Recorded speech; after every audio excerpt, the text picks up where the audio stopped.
अस्सलाम वालेकुम। तो आज हम करने जा रहे हैं एक्सरसाइज 3.1 का क्वेश्चन नंबर 6। क्वेश्चन क्या कह रहे हैं कि show that the points with the position vectors P Q R. अच्छा, इसमें पी क्यू आर उन्होंने बोला नहीं है, लेकिन मैंने उनको खुद से नाम दे दिया कि पोजीशन वेक्टर्स जो गिवन है वो पी क्यू एंड आर है मेरी आसानी के लिए। Are vertices of a right angle triangle. ठीक है, या पी क्यू आर की जगह आप कर दें O A vector, O B vector and O C vector. ठीक है, ए बी सी पॉइंट से बनने वाले पोजीशन वेक्टर्स। ठीक है, तो ये vertices of right angle triangle हैं। इसके लिए आपको पता होना चाहिए राइट एंगल ट्राइंगल क्या होता है। आप मैंने इसलिए ए बी सी कर दिया उनको, क्योंकि आपको भी वो पसंद है ए बी और सी लिखना ज़्यादातर ट्राइंगल्स में। ठीक है, तो अब हमारे पास क्या है, ए बी और सी पॉइंट्स से बनने वाले पोजीशन वेक्टर गिवन है, और आपने फाइंड करना है कि इनको यूज़ करते हुए ना आपस में जब ए बी वैक्टर बनेगा, बी सी वैक्टर बनेगा और ए सी वैक्टर बनेगा, या सी ए वैक्टर कह लें। ठीक है, ए सी वैक्टर जो बनेगा, ये आपस में तीनों मिलके एक राइट एंगल ट्रायंगल बना रहे हैं। क्वेश्चन ये कह रहा है, तो हमने ये शो करना है। कैसे शो करेंगे? तो पहले तो हम इन तीनों के वेक्टर्स कौन कौन से निकालने हैं। हमने A B vector, B C vector and A C vector. तो पहले तो वो फाइंड कर लेंगे हम, A B vector, B C vector and A C vector. ठीक है, तो वो हमारा क्या आ जाएगा, ए बी वैक्टर होता है O B minus O A vector. करवा चुकी हूँ बारहा, क्वेश्चन नंबर 1 में भी कर चुके हैं हम ओ बी वैक्टर। अच्छा, यहाँ पे आपको बता दूँ एक मिस्टेक है छोटी सी क्वेश्चन में, 4i प्लस 3j प्लस के है। प्लस के साथ ना, ये 3j के साथ जो प्लस है, इसके साथ क्वेश्चन सॉल्व नहीं होता, प्रूफ नहीं होता ये क्वेश्चन। यहाँ पे माइनस है। ठीक है, यहाँ माइनस करेंगे तो ये आपका क्वेश्चन सही से सॉल्व हो जाएगा। मतलब ये प्रूफ नहीं होता क्वेश्चन के साथ, इधर प्लस होना, तो ये शो दैट जो कह रहे हैं ना, ये शो नहीं हो पाता। ठीक है, माइनस करेंगे तो आपका ये प्रूफ हम कर सकेंगे। ये आ जाएगा ओ बी वैक्टर की value 4i minus 3j plus के hat minus O A vector. Minus के साथ इन दोनों के साइन चेंज हो जाएंगे, डायरेक्ट करने लगी हूँ। आई क्या हो जाएगा, माइनस आई, और जे क्या हो जाएगा, माइनस का है तो प्लस जे। ठीक है, तो ये हो जाएगा 4i माइनस आई। 4i में से आई गए, कितने रह गए, 3i। ठीक है, माइनस 3j प्लस का j माइनस 2j और प्लस का k एज इट इज। ठीक है, ये पहला वेक्टर, ये वाला वेक्टर निकला है। ठीक है, ए बी वेक्टर। फिर आपने कौन सा निकालना था, B C vector. B C के लिए ओ सी माइनस ओ बी हो जाएगा। ओके, अब ओ सी वैक्टर आपको क्वेश्चन में क्या गिवन है, 2i minus 4j plus 5k minus O B vector क्या आएगा, 4i ब्रैकेट्स में लिख लेते हैं, चलें 3j एंड k। ठीक है, माइनस से सबके साइन चेंज हो जाएंगे, तो आ जाएगा 2i minus 4j plus 5k minus 4i minus minus plus 3j और माइनस प्लस माइनस k। ठीक है, तो उसके बाद आपके पास है ये आ जाएगा आपके पास 2i माइनस 4i, कितना हो जाएगा, minus 2i minus 4j plus 3j minus का j और प्लस 5k माइनस के 4k हैट। ठीक है, कहीं मैं हैट लगाना अगर भूल जाऊं तो आपने याद रखना है, ये चीज़ मिस्टेक नहीं करनी क्वेश्चन पेपर सॉल्व करते वक्त। सेम इसी तरह से आपने ये वाला वेक्टर भी निकाल लिया। अब आपने क्या थर्ड वेक्टर निकाला था, ए सी वैक्टर। ठीक है, वो क्या है, ओ सी माइनस ओ ए। ठीक है, ओ सी आपके पास क्या है बच्चों, 2i माइनस 4j, रिपीट वही चीज़ें हैं, 5k माइनस ओ ए। माइनस ओ ए करना आसान है, तो माइनस आई हैट, माइनस का जे है तो साइन चेंज हो जाएगा, प्लस का जे हो जाएगा, माइनस की वजह से साइन चेंज हो गए ओके ओ ए के। अब 2i माइनस आई क्या हो जाएगा, आई माइनस 4j प्लस जे माइनस 3j प्लस का 5k। ठीक है, तो यहाँ हमारा काम खत्म नहीं हुआ। हमने करना क्या है कि ए बी वेक्टर हमने निकाला। ठीक है, एक वेक्टर ये निकाला, एक वेक्टर ये निकाला और एक वेक्टर ये निकाले। सपोज करें इसको मैं कहती हूँ स्मॉल ए।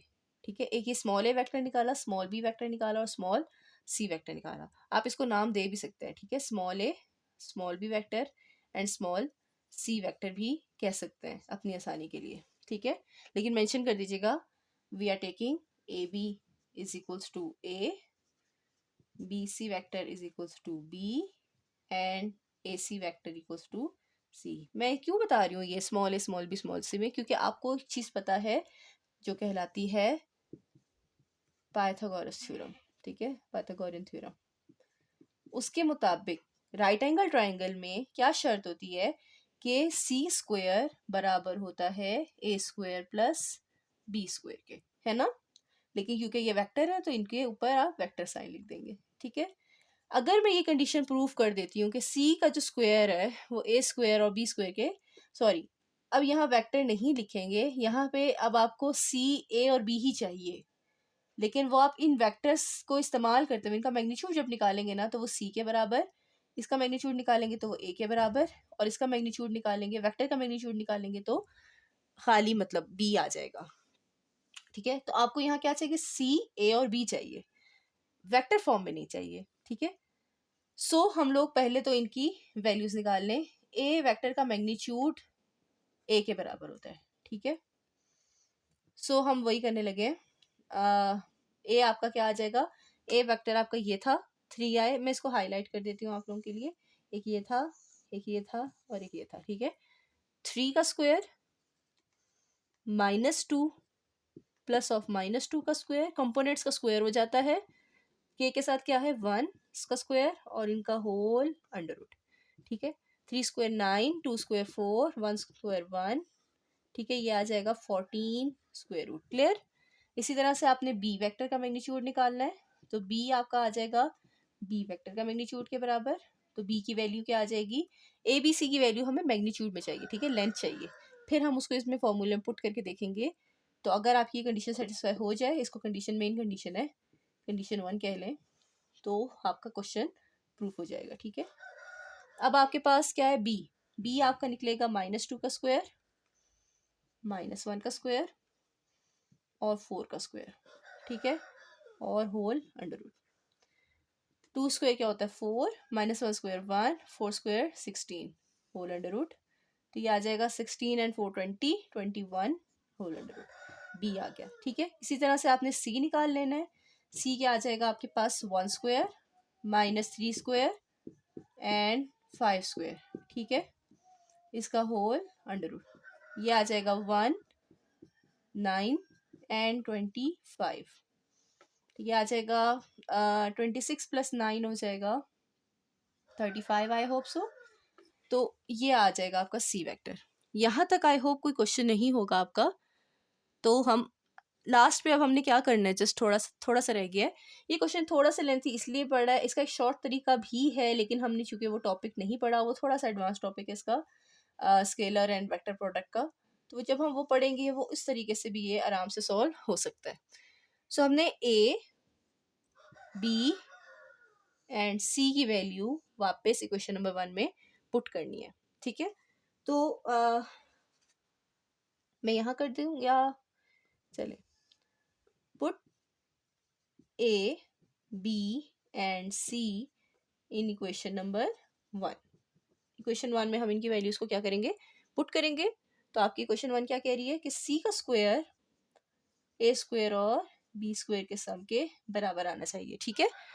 तो अब हमारे पास देखें सी स्क्वायर √35 स्क्वायर, ए स्क्वायर क्या है, ए क्या है √14 स्क्वायर प्लस बी क्या है 21 अंडर रूट उसका स्क्वायर के बराबर है या नहीं है। स्क्वायर स्क्वायर रूट कैंसिल, 35 आ गया, स्क्वायर स्क्वायर रूट कैंसिल 14 आ गया, स्क्वायर स्क्वायर रूट कैंसिल 21 आ गया, ठीक है। 21 + 14 कितना बन रहा है, 35 बनता है कि नहीं बनता। तो क्या 35 left hand side right hand side के बराबर आ गई। तो आप कहेंगे हेंस आपकी ये कंडीशन जो पाइथागोरस थ्योरम के मुताबिक अगर ये कंडीशन होल्ड करती हो तो गिवन ट्राइंगल क्या होता है, राइट एंगल होता है, ठीक है। तो क्या हमने ये प्रूफ कर दिया कि हमारा ये दोनों ये कंडीशन होल्ड कर रही थी और ये कंडीशन होल्ड कर रही है, तो हम कह सकते हैं therefore the triangle is right angle. तो ये जो साइड्स हमें दी हुई थी इनको यूज़ करते हुए हमने ट्राइंगल जो साइड्स पहले हमने निकाली हैं, बल्कि इन साइड से हम लोगों ने मैग्नीट्यूड्स निकाले और मैग्नीट्यूड्स को हमने पाइथागोरस थ्योरम में पुट करके देखा है कि हमारा लेफ्ट साइड राइट साइड के बराबर आ रहा था, सो हमारे पास जो ये ट्राइंगल है वो क्या है, राइट एंगल ट्राइंगल है। ठीक है, क्लियर हो गया? उम्मीद है आपको समझ आई होगी। मेथड थोड़ा सा लेंथी है बट है आसान। 3 आपको पोजीशन वेक्टर्स दिए हुए थे, रिवाइज करा देती हूँ एक दफ़ा। ओ ए, ओ बी और ओ सी। अब आपने ए बी और सी को लेना है, उससे आपने पॉइंट्स क्या बनते हैं आपका, ए बी वेक्टर निकालने के लिए आपने ओ बी माइनस ओ ए किया, तो एक वेक्टर ए वेक्टर निकल आया, एक बी वेक्टर निकल आया, एक सी वेक्टर निकल आया। ठीक है, A B vector, B C vector and A C vector निकाला आपने इस तरह। अब आपको वेक्टर नहीं चाहिए था, पाइथागोरस थ्योरम के अंदर हमने क्या चाहिए था, हमें मैग्नीट्यूड चाहिए था। तो इन तीनों ही वेक्टर्स के हमने क्या निकाल लिए, मैग्नीट्यूड निकाल लिया और उनको हमने पाइथागोरस थ्योरम में पुट कर दिया। पुट करने के बाद आपकी कंडीशन अगर सेटिस्फाई होती है तो वो राइट एंगल ट्रायंगल है, अगर सेटिस्फाई नहीं होती है तो ये राइट एंगल ट्रायंगल नहीं है। लेकिन इस क्वेश्चन में कहा था शो दैट कि ये है, तो हमारा ये इस क्वेश्चन में मस्ट होना चाहिए। अगर वो कहते हैं ना check whether the triangle is right angle और नॉट, तब हमारे पास चांस था कि अगर आ जाए कंडीशन होल्ड कर ले तो हम कहेंगे राइट एंगल है, वरना हम कहेंगे नहीं है। लेकिन इस क्वेश्चन में नहीं का सवाल पैदा नहीं होता, लाजमी आना चाहिए। क्लियर हो गया?